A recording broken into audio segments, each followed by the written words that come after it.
जी जी। Sir जब हमारा कोई भी डिस्ट्रीब्यूशन एमएलआर प्रॉपर्टी फॉलो करता है तो जो उसका टेस्ट होता है वो हमें वो मोस्ट पावरफुल टेस्ट देता है, मतलब वो सबसे बेस्ट टेस्ट देता है ना। नहीं उस जरूरी नहीं है ना। जैसे अभी आपने एग्जांपल देखा, नॉर्मल थीटा वन के पास एमएलआर प्रॉपर्टी है ना। Yes sir. बट जब आपने क्वेश्चन अभी देखा कि एच नॉट में थीटा बराबर जीरो है और एच वन में theta not equal to zero था, तो आपने देखा कि no UMP test exist. Yes sir. तो ये ऐसा तब होता है जब इस तरह का हो, ये पहला केस है। बट अगर ऐसा होता कि थीटा इज जीरो और एच वन होता थीटा मोर देन जीरो, तो आप देखेंगे M L R in T, T है समेसन एक्स आई। जनरली जो टी होता है वो सफिशिएंट एस्टिमेटर होता है। तो यहाँ पे जो इसका क्रिटिकल रीजन होगा कि uniformly most powerful test is reject H naught if T is more than C. और ये साइन इस साइन के इक्विवेलेंट होता है वैसा। अगर यहाँ लेस देन होगा तो लेस देन होगा। अगर यही मैं रिपीट करूं, इसमें इसमें जो होगा आपके पास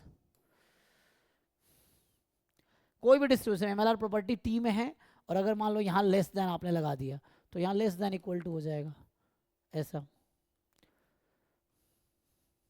ठीक है। अब ये अलग क्रिटिकल रीजन है, ये अलग है। That's why this does not exist because UMP test must be unique. तो पूरे हर एच वन के लिए कोई यूनिक हमें मिलेगा ही नहीं, and that's why does not exist. ये ठीक है जी। अगर ऐसा होता है, मान लीजिए कई बार तीसरा केस अगर लिखूं मैं, ये तीसरा ये चौथा है, अगर एच नॉट में है theta is equal to zero और एच वन में है मान लो थीटा कुछ ऐसा है, या ऐसा मान लो इसमें ना कुछ फिक्स कर दो कि थीटा बिटवीन मान लो मोर देन जीरो और लेस देन वन, है ना।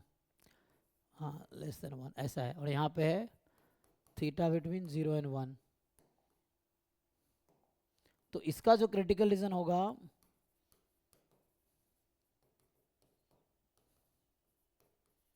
Reject H naught if T is between C one and C two because of this, ये ऐसा आएगा। और बाकी अदरवाइज भी इसको उल्टा कर दोगे, इसको उधर डाल दो इसको उधर, तो उसके अकॉर्डिंग आ जाएगा।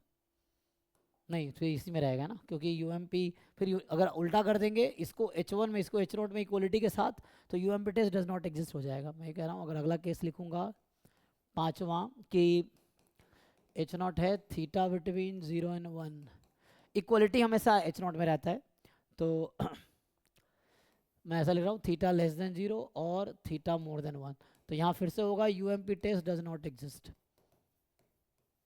ऐसा क्यों हो रहा है? क्योंकि इसके लिए अलग क्रिटिकल रीजन होगा, इसके लिए अलग क्रिटिकल रीजन होगा। There is no common critical region for all theta and that's why does not exist. ये है। तो ये तब है जब किसी डिस्ट्रीब्यूशन के पास कोई डिस्ट्रीब्यूशन है F theta X, this has MLR property in T, and then this thing whole. इसका नाम है कार्लिन, अब ये पढ़ लेना एक बार, कार्लिन रूबिन थ्योरम।